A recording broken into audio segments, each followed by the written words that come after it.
नमस्कार, मैं हूं आशीष त्रिपाठी आपके साथ और 8 बजे की बड़ी खबर के साथ शुरुआत करेंगे बुलेटिन की। भोपाल से आ रही बड़ी खबर। कोलार से आज पानी सप्लाई के बाधित होने की जानकारी मिल रही है। कोलार से आज नहीं होगी पानी की सप्लाई। सुबह 11 बजे से शाम 4 बजे तक पंप हाउस बंद रहेगा। दरअसल शहर की 20% आबादी को इससे परेशानी हो सकती है। कोलार पंप हाउस में मेंटेनेंस का काम किया जाना है। आरिफ नगर, रेशम केंद्र, पिंजोमल, धर्मशाला के लोगों को परेशानी होगी। चौक से नगर, कांग्रेस नगर, जेपी नगर को लोगों को यहां परेशानी हो सकती है। जेपी नगर के लोगों की समस्या बढ़ सकती है। इसके अलावा ग्रीन पार्क, शांति नगर, बाल विहार के लोगों की भी परेशानी बढ़ाएगा पानी। अरेरा कॉलोनी, E6, सूरज नगर में भी पानी शाम तक नहीं आएगा। नया बसेरा, डीआरपी लाइन, राहुल नगर के लोगों को दिक्कत हो सकती है। पानी की सप्लाई यहां बाधित रहेगी। इसके अलावा शास्त्रीय नगर, वहीदिया स्कूल, इब्राहिमपुरा के लोगों की परेशानी पानी की सप्लाई न होने की वजह से बढ़ सकती है। तो 20% लोगों की परेशानी इस पानी के न पहुंचने की वजह से होगी। कोलार से आज पानी की सप्लाई बाधित रहेगी। मेंटेनेंस का काम जारी है। कितना समय लगेगा और क्या कुछ वैकल्पिक व्यवस्थाएं की गई हैं, इसके बारे में और डिटेल्स आप तक पहुंचाएंगे। फिलहाल आपको बता दें कि ये वो जगह हैं जहां पर पानी की सप्लाई प्रभावित होने से लोगों को परेशानी हो सकती है।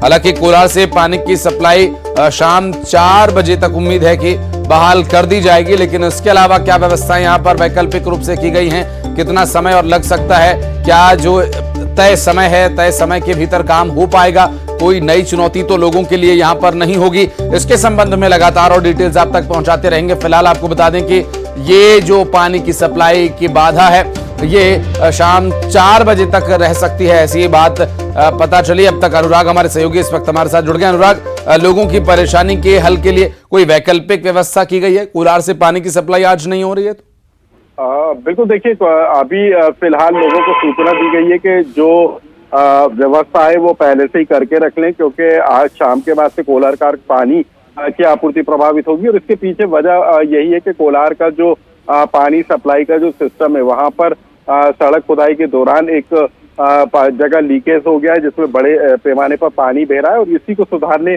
के लिए और मेंटेनेंस के काम के चलते ये जो है पानी की आपूर्ति को फिलहाल रोका जा रहा है। तो लोगों को सूचना अभी से दी जा रही है कि जो व्यवस्थाएं वो अभी से करके रख लें, क्योंकि शाम से लेकर हो सकता है कि अगले 24 से 48 घंटे तक पानी की आपूर्ति प्रभावित हो। तो कोलार के पाइपलाइन से जिन जिन इलाकों में पानी पहुंचता है, उन इलाकों में ये लोगों को हिदायत दी जा रही है कि वो अभी से व्यवस्था कर लें कि शाम के बाद से जो है पानी की आपूर्ति को रोका जाएगा।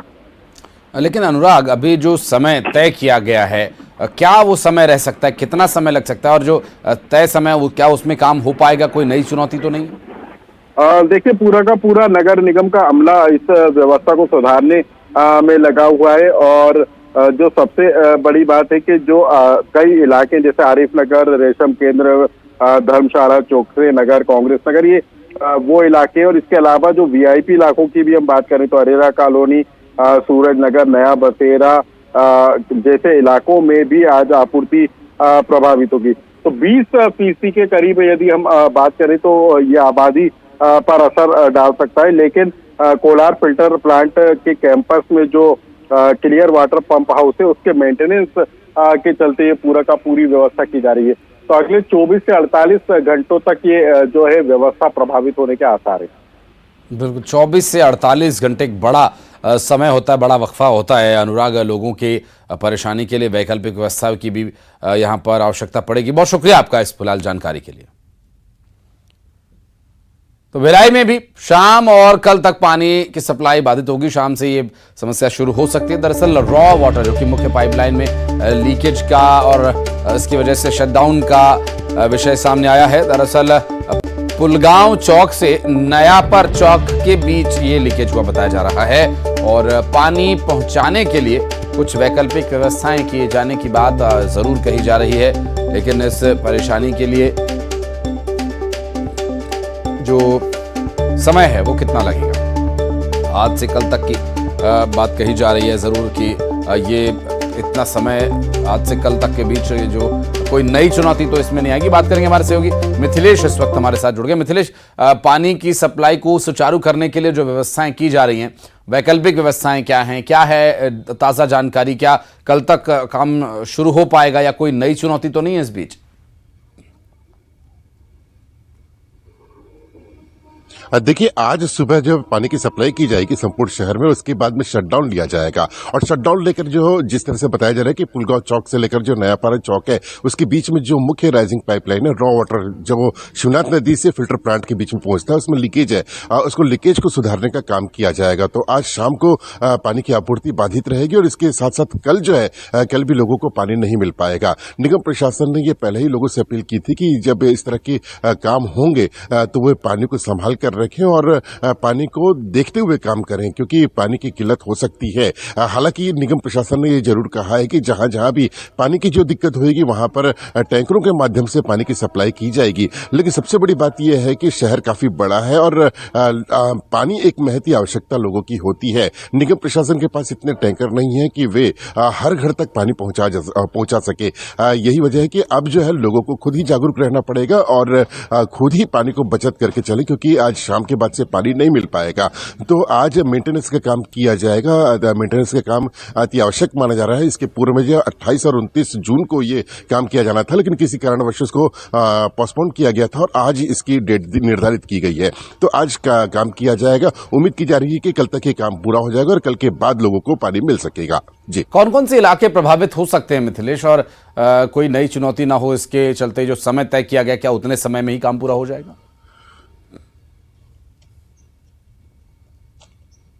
देखिए, बिल्कुल चुनौती कई हो सकती है, क्योंकि बारिश का वक्त है। हालांकि 4 दिनों से बारिश नहीं हुई है, तो ये उम्मीद की जा रही है कि आज भी बारिश नहीं होगा तो काम आसानी से हो जाएगा, निर्धारित समय में हो जाएगा। लेकिन यदि अत्यधिक बारिश होती है, जब बारिश का मौसम है, कभी भी बारिश हो सकती है, यदि आज बारिश हुई तो ये काम प्रभावित हो सकता है और समय सीमा भी बढ़ सकती है। नगर निगम का संपूर्ण जो वार्ड है इसे प्रभावित रह सकते हैं, क्योंकि जहां जहां से फिल्टर प्लांट से जो पानी की टंकियां भरी जाती है, वो लगभग 7 से 8 पानी की टंकियां भरी जाती है। उसके बाद से हजारों घरों तक पानी सप्लाई होता है। तो फिल्टर प्लांट से जब पानी नहीं जाएगा तो टंकियां भी नहीं भर पाएंगी और लोगों के घरों तक पानी भी नहीं पहुंच पाएगा। हालांकि नगर निगम रिसाली का कुछ क्षेत्र आता है जो इससे अछूता रहेगा, वहां पर पानी की सप्लाई होगी। लेकिन भिलाई नगर निगम के अधिकांश वार्डों में पानी की सप्लाई बाधित रहेगी और लोगों से यही अपील की जा रही है कि वे अपने पानी को बचा कर रखें ताकि कोई समस्याओं का सामना न करना पड़े। आशीष, बिल्कुल, पानी सीमित उसका खर्च करें। और बहुत शुक्रिया फिलहाल आपका इस जानकारी के लिए। बढ़ते हैं आगे और भोपाल से इस बीच एक बड़ी खबर आ रही है। 4 जुलाई को बीजेपी के कोर ग्रुप की बैठक होनी है। विधानसभा चुनाव को लेकर कोर कमेटी की बैठक होगी। दरअसल बैठक में टिकट वितरण के मुद्दे को लेकर चर्चा होगी। आदिवासी सीटों पर जीत के लिए रोड मैप तैयार किया जाएगा। बैठक में राष्ट्रीय सह संगठन महामंत्री शामिल होंगे और सीएम शिवराज सिंह चौहान, केंद्रीय मंत्री नरेंद्र सिंह तोमर शामिल होंगे। ज्योतिरादित्य सिंधिया, कैलाश विजयवर्गीय इसमें शामिल होंगे।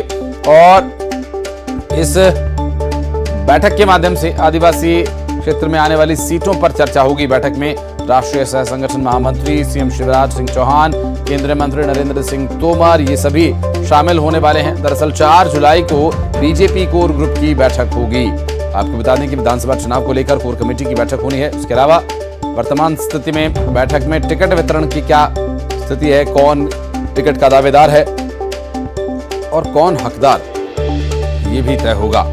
दरअसल बैठक में राष्ट्रीय संगठन महामंत्री, उसके अलावा ज्योतिरादित्य सिंधिया, कैलाश विजयवर्गीय भी शामिल होने वाले हैं।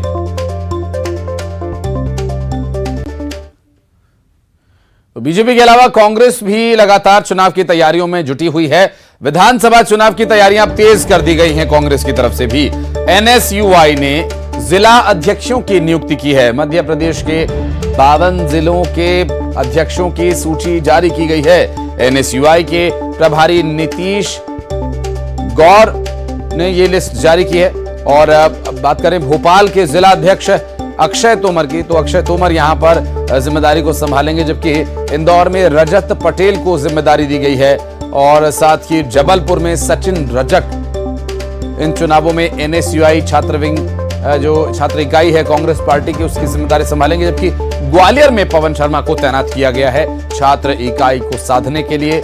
एनएसयूआई कांग्रेस की वो छात्र इकाई जो कि छात्र राजनीति में कांग्रेस की विचारधारा को लेकर जाती है, और इस विधानसभा चुनाव में एक बड़ी भूमिका रहेगी एनएसयूआई की। एनएसयूआई छात्र इकाई है और छात्र राजनीति से मुख्य धारा का जो रास्ता जाता है ये जग जाहिर है, और ऐसे में कांग्रेस पार्टी किसी भी मोर्चे पर कोई कसर नहीं छोड़ना चाहती।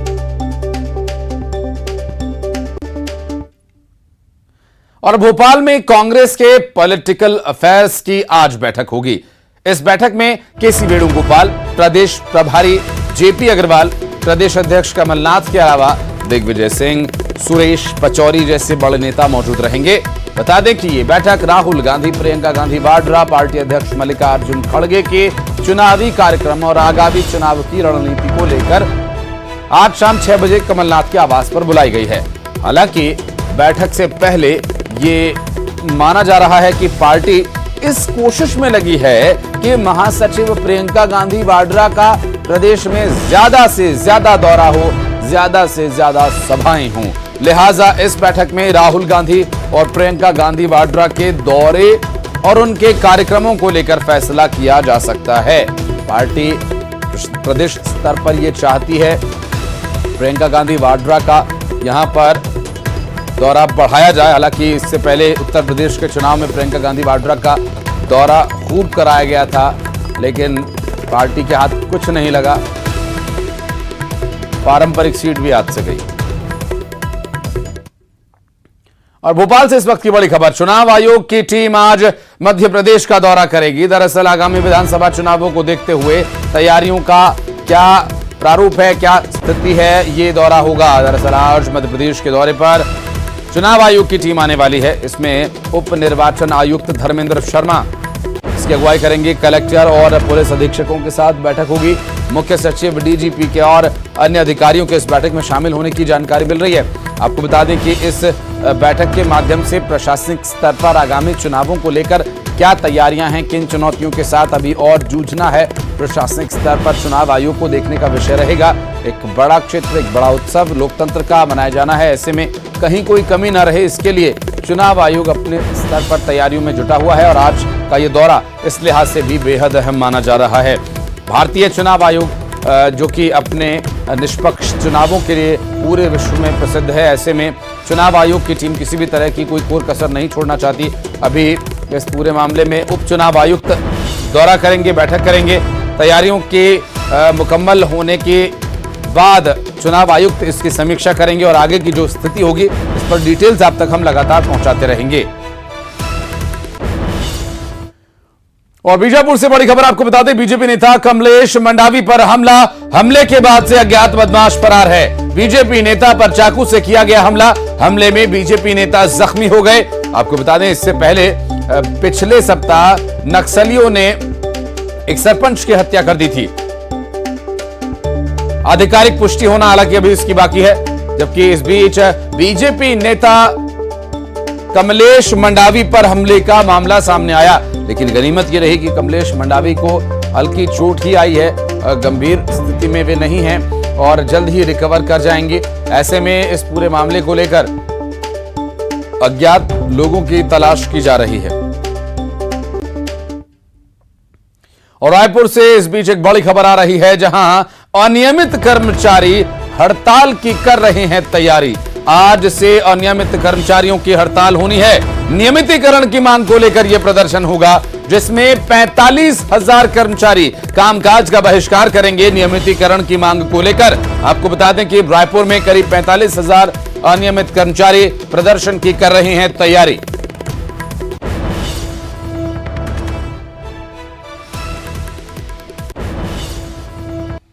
और रायपुर में शिक्षक भर्ती परीक्षा के परिणाम घोषित कर दिए गए हैं। व्यापम ने परीक्षा के परिणाम जारी कर दिए।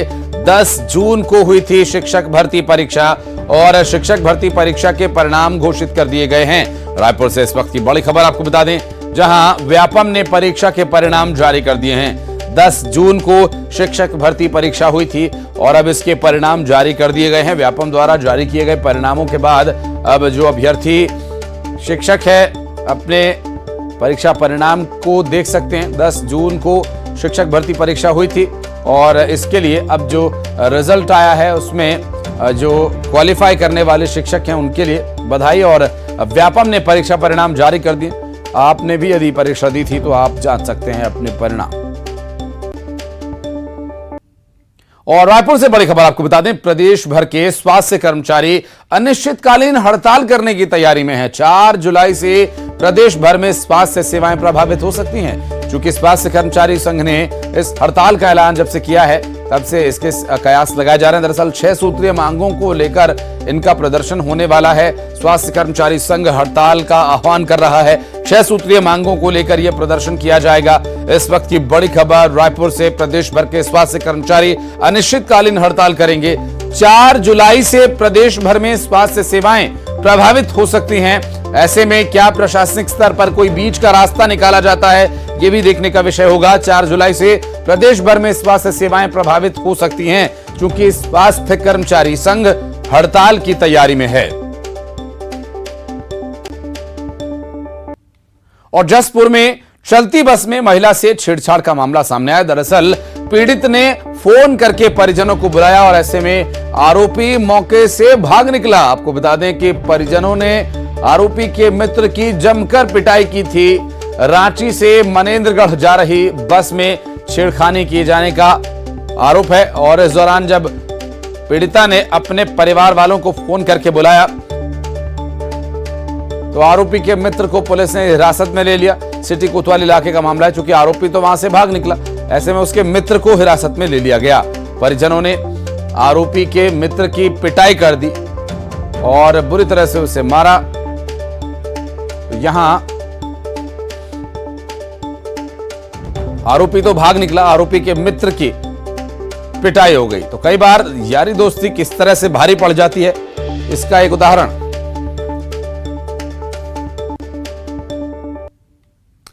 और पेंड्रा में कोयले से लोडेड ट्रक बेकाबू होकर पलट गया। दरअसल इस हादसे में कोई जनहानि नहीं हुई। ये अभी तक एक गनीमत, एक राहत भरी खबर है। हालांकि इस दुर्घटना के बाद से जो ड्राइवर है मौके से फरार बताया जा रहा है।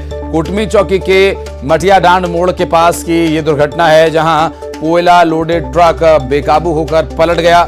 और इस हादसे में हालांकि किसी तरह की कोई जनहानि नहीं हुई है, किसी को चोट नहीं आई है, जबकि ट्रक ड्राइवर मौके से फरार बताया जा रहा है। बेकाबू होकर ट्रक खेत में जा पलटा। हालांकि उस वक्त के तात्कालिक कारण क्या रहे ये अभी तक पता नहीं चल पाया है, लेकिन ट्रक पलट जाने के बाद ड्राइवर जरूर फरार हो गया।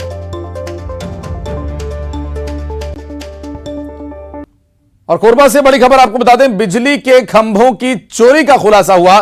पोल चोरी के 5 आरोपी गिरफ्तार किए गए। दरअसल ये गैस कटर से खंभों को काट कर वहां से चोरी कर लिया करते थे। बिजली के 50 खंभों की चोरी हुई थी और ग्राम छाता सराई का ये पूरा मामला है। ग्राम छाता सराई के पास आरोपियों ने गैस कटर का इस्तेमाल करके बिजली के लोहे के खंभे चोरी कर लिए थे। अन्य आरोपियों की तलाश में फिलहाल पुलिस जुटी हुई है। दरअसल बालको नगर पुलिस इस कार्रवाई में जुटी हुई है और जल्द ही ग्राम छाता तराई के जो अन्य आरोपी हैं चोरी के मामले में, छाता सराय के पास से जो खंभे चोरी हुए थे, इसमें संलिप्त और आरोपियों की तलाश में पुलिस जुटी हुई है। अभी तक 5 आरोपी गिरफ्तार कर लिए गए हैं। ये सभी गैस कटर की मदद से बिजली के लोहे के जो खंभे हैं उन्हें काट कर चोरी कर लिया करते थे।